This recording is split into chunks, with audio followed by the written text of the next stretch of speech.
સુરત જિલ્લામાં ફરી એકવાર ધોધમાર વરસાદ શરૂ થયો છે। સુરતમાં જે પ્રમાણે આગાહી કરવામાં આવી હતી એ પ્રમાણે હાલ ભારે વરસાદ શરૂ થયો છે। જિલ્લામાં ફરી એકવાર ધોધમાર વરસાદ વરસી રહ્યો છે। ભારે વરસાદના પગલે કીમ નદીમાં ભારે પાણીની આવક નોંધાઈ છે। કીમ નદીમાંના આકાશી દ્રશ્યો પણ સામે આવ્યા। કીમ નદીના આકાશી દ્રશ્યો સામે આવ્યા, જ્યાં કીમ નદીએ પોતાની ભયજનક સપાટી વટાવી કીમ નદીના પાણી વેલાછા ગામના વિસ્તારમાં ફરી વળ્યા છે।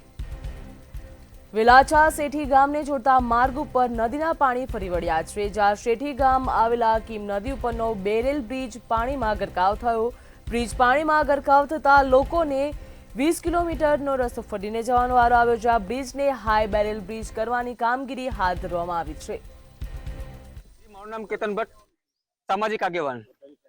કીમ ખાડી ચાલુ વર્ષ 2025 બલદેવા અને પિંગોટ ડેમ એની સંપૂર્ણ સપાટીથી ભરાઈ જવાને કારણે પાણી ઓવરફ્લો થઈ અને ઉપર જે ભારે વરસાદ થયો છે એને કારણે આજે કીમ નદીમાં પાણી આવ્યા છે। ખાસ કરીને એ પાણી આવવાના કારણે મંગળોર તાલુકાના વિવિધ ગામોમાં ખેતરોમાં પણ નુકસાન થયું છે, રોડનું પણ ધોવાણ થયું છે અને સાથે સાથે જે આ કીમ ખાડી શેઠી અને વેરાછાને જોડતો પુલ છે એ હર હંમેશ દુબાણમાં જાય છે। પુલની ક્વોલિટી સારી છે, પરંતુ પુલ નીચો હોવાના કારણે વારંવાર આ શેઠી અને આખો વિસ્તાર સંપર્ક વિનો થતો હોય એવા સમયે અમે માંગ કરીએ છીએ કે જેવી રીતના મોટા બોરસરા ખાતે કીમ નદી પર બેરલ બ્રિજ બનાવવામાં આવ્યા હતા, એવી રીતના પણ અહીંયા આગળ બેરલ બ્રિજ કે ગમે તે સિસ્ટમ ડેવલપ કરી આ પુલને 10 થી 15 ફૂટ ઊંચો કરવામાં આવે તો આ સમસ્યાનો